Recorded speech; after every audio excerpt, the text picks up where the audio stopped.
Баршаңызға қайырлы күн достар.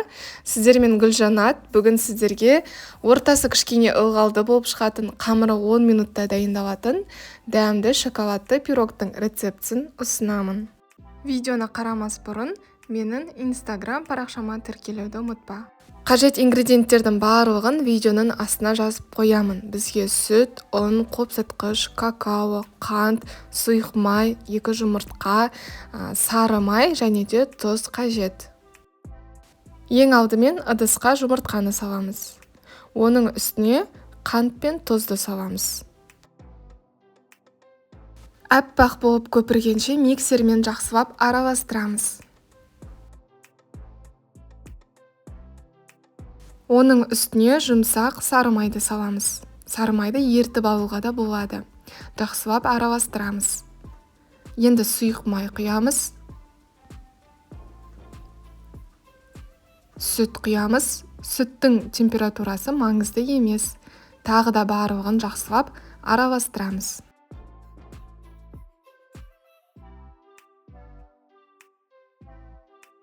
Електен өткізіп, қопсытқышпен ұнды саламыз. Барлығын бірден салмаңыздар, 3-ке бөліп салыңыздар. Сол кезде біздің пирогымыз жақсы болып көтеріледі.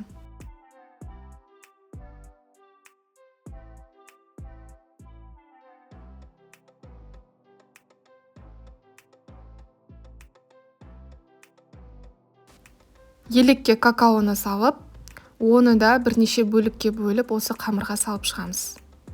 Және де миксермен жақсылап араластырамыз.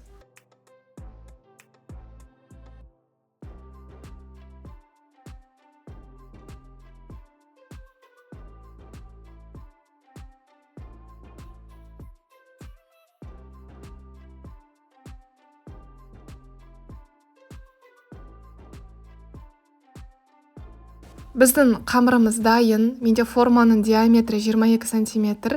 Астын пергамент қағазымен төседім. Енді осы қамырды формаға құямыз.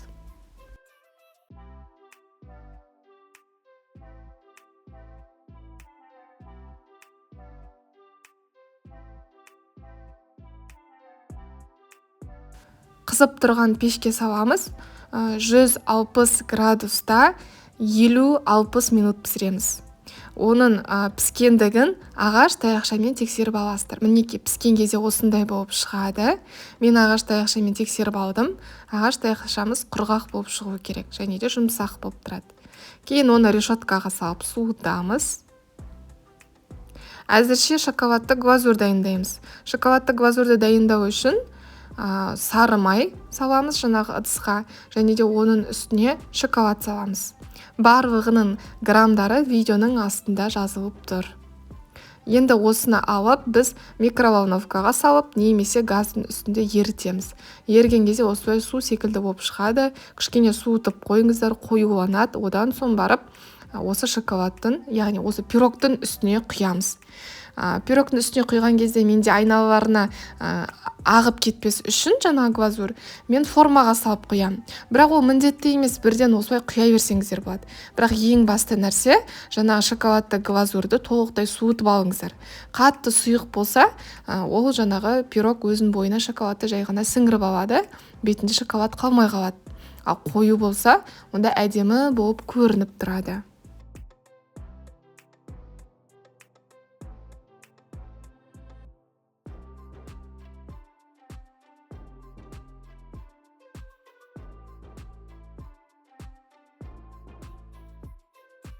Мінеки осындай болып шығады. Негізі әсемдеу өзіңіздің қалауыңызша. Бұл шоколадты глазур міндетті емес.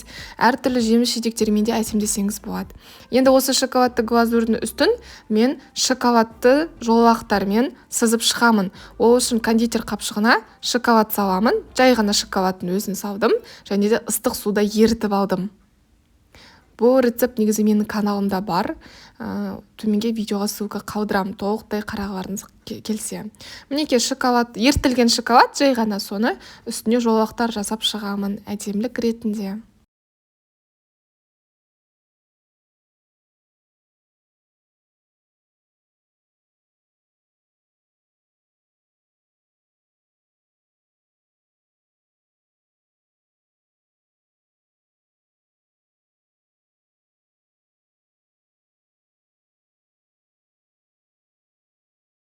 Біздің торт дайын. Бұл тортты өзіңіздің қалауыңызша крем дайындасаңыздар да болады, бірақ торттың өзі ортасы ылғалды болып шығатындығына байланысты, дәмді болып шығатындығына байланысты бұл ешқандай кремді қажет етеді деп ойламаймын. Оның өзі әдемі, дәмді болып шығады. Міндетті түрде жасап көріңіздер. Маған дәмі қатты ұнады, сіздерге де ұнайды деген ойдамын. Егер видеоны соңына дейін қараған болсаңыздар, лайк қойып комментарий жазуды ұмытпаңыздар. Әрі менің каналыма тіркеліп қойыңыздар, өйткені алдағы уақытта одан да көп рецепттер болады. Қош сау болыңыздар. Сіздермен болған Гүлжаннат.